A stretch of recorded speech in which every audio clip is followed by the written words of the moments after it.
May bagong development na tahimik lang dumating pero maaring ito pa ang pinakamahalagang piraso ng buong Lakers offseason. At maari nitong ayusin ang problemang sumira sa kanila sa loob ng 2 season. Kinuha ng Los Angeles Lakers si Matisse Thybulle, 2 beses na All-Defensive Team member, sa isang murang 1-year deal na nagkakahalaga lang ng $3.3 million. Pero ang totoong tanong ay hindi kung magandang addition ba siya. Ito ay kung sapat na ba ang combination ni na Thybulle at Walker Kessler para tuluyang ayusin ang defense na halos sumira sa championship window ni Luka Doncic. Susuriin natin kung bakit ito mahalaga, ano ang binabayaran nila para dito, at kung bakit hindi pa rin tapos ang kwento. Bago tayo pumasok dito, mag-subscribe kayo para sa susunod na Lakers coverage. Simulan na natin. Konteksto, ang problemang pinagmulan nito. Para maintindihan kung bakit ganito kalaki ang balitang ito, kailangan muna nating balikan ang totoong dahilan kung bakit ito naganap. Noong nakaraang season, natapos ang Lakers sa ika-18 pwesto sa defensive efficiency sa buong liga. Hindi maganda iyan para sa isang team na may championship aspirations. At tumindi pa ang problema noong nag-decamp papuntang Houston si Marcus Smart, ang pinakamahusay na perimeter defender nila. Habang nagsisimula na si Luka Doncic sa 3 taong extension niya at secured na rin si Austin Reeves sa susunod na 4 na taon, malinaw na ang backcourt ng Lakers ay mas nakasandal sa opensa kaysa sa depensa. Kailangan nila ng mga manlalarong kayang tumigil ng driver bago pa man makarating ang bola sa ilalim ng basket. At doon papasok ang kahalagahan ng bagong signing na ito. Ang evidence stack. Bakit malaking bagay si Thybulle? Hindi lang basta role player si Thybulle. 2 beses siyang naging all-defensive team member at nung nakaraang season, siya ang nangunguna sa buong liga sa steals at deflections per 36 minutes kasama ang mga manlalarong naglaro ng hindi bababa sa 20 games. Sa nakaraang 2 season, nag-average siya ng 4.2 steals, 1.1 blocks at 4 deflections per 36 minutes. Numero na inilalagay sa kanya sa kategorya ng pinaka-disruptive na off-ball defender sa buong NBA kapag healthy siya. At heto ang mas mahalagang parte, hindi lang niya kaya ang depensa. Bumuti rin ang 3 puntos niyang tira na umabot sa 41.8% sa nakaraang 2 season. Ibig sabihin, hindi na siya liability sa offensive end tulad ng dati. At bago pa man niya pinirmahan ang deal, kausap muna niya sina Luka Doncic at Coach JJ Redick tungkol sa role na iaalok sa kanya. Ibig sabihin, hindi ito random na signing. Bahagi ito ng malinaw na plano ng Lakers na palibutan si Doncic ng mga manlalarong kayang depensahan ang mga bituin ng kalaban. Gayon, tingnan natin kung paano magkasamang gumagana sina Kessler at Thybulle sa parehong lineup. Ang malaking dahilan kung bakit kailangan ng Lakers ng dagdag na perimeter defense ay para protektahan si Walker Kessler mismo, ang bagong franchise center na tumanggap ng 9-digit na kontrata sa sign and trade mula sa Utah. Ang logic dito ay simple pero epektibo.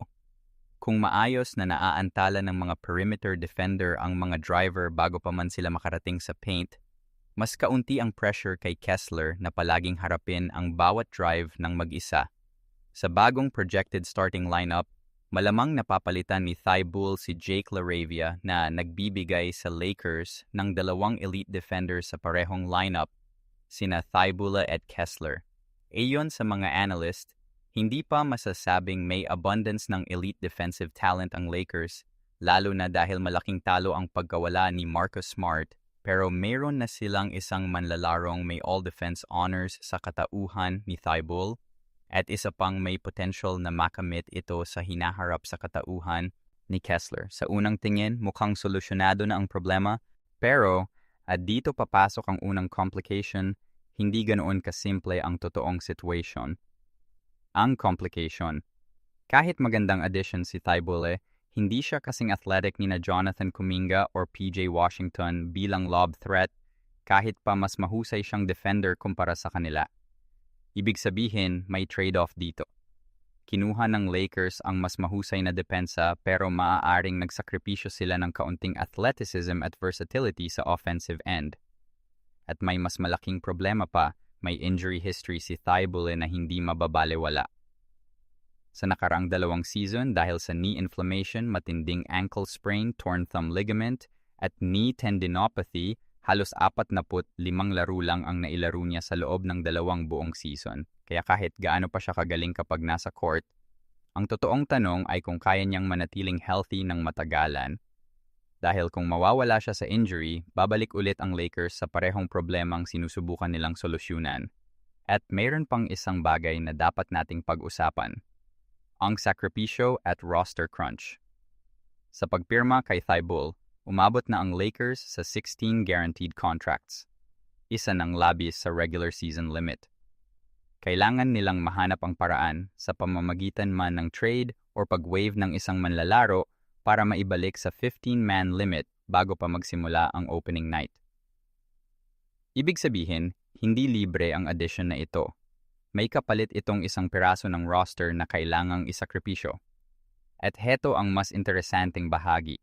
Sa unang tingin, parang senyales ito na tapos na ang paghabol ng Lakers kay Jonathan Kuminga dahil punuan na ang roster at nasa stalemate na ang negotiation sa kanya. Ayon kay Jovan Buha, hindi pa raw ibig sabihin na tapos na ang Kuminga conversation dahil naiiba pa rin ang bagay na dala ni Kuminga sa laro, ang laki, ang athleticism at ang wing defense niya na hindi kayang ibigay ni Thibault. Kaya't hindi pa rin tapos ang kwento. May isa pang malaking desisyon na kailangang gawin ng Lakers, panatilihin ang kasalukuyang roster construction o gumawa pa ng isa pang malaking move para makumpleto ang defensive core. Kung gagana ang plano, kung mananatiling healthy si Thibault at kung matututo ng chemistry sina Kessler at siya bilang defensive tandem, maaring maging isa sa mga pinaka-improved defense sa buong liga ang Lakers, isang team na may sapat ng depensa para suportahan ang elite offense nina Doncic at Reeves. Pero kung mabigo ito, kung mabalik si Thibault sa injury list, or kung hindi sapat ang laki at athleticism ng lineup na ito laban sa mga malalaking wing sa Western Conference, babalik ulit ang Lakers sa parehong problemang kinahaharap nila sa nakaraang 2 season. Hindi na lang ito basta usapan tungkol sa isang murang role player signing.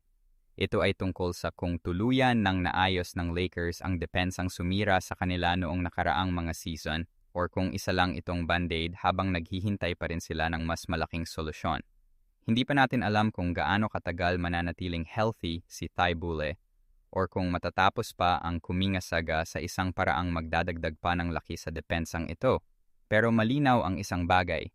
Seryoso na ang Lakers sa pag-ayos ng kahinaan na matagal na nilang kinaharap. At ang bawat karagdagang piraso ay parte ng mas malaking plano na itinatayo sa paligid ni Luka Doncic at Austin Reeves. Sapat na ba sa tingin niyo sina Kessler at Thibault para ayusin ang depensa ng Lakers? O kailangan pa rin nila ni Kuminga para tuluyang makumpleto ang lineup na ito? Sabihin niyo sa comments. Mag-subscribe para sa susunod na update at kita-kita na lang tayo sa susunod na video.